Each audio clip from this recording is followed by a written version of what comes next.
বাংলাদেশের দ্বিতীয় গুরুত্বপূর্ণ সার কারখানা হচ্ছে যমুনা সার কারখানা, যা জামালপুর জেলা, সরিষাবাড়ী উপজেলা, তারাকান্দি অবস্থিত। কারখানাটি 1991 সালে প্রতিষ্ঠিত হয়। 1700 টন ইউরিয়া সার উৎপাদন করতে সক্ষম।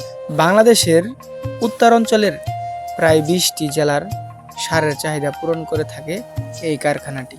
এটি বাংলাদেশের একটি বৃহৎ সার কারখানা।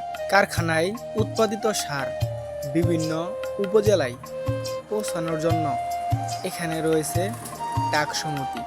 এখানে প্রায় কয়েক শত ট্রাক রয়েছে, যার মাধ্যমে সারগুলো পরিবহন করে বিভিন্ন উপজেলায় পৌঁছানো হয়।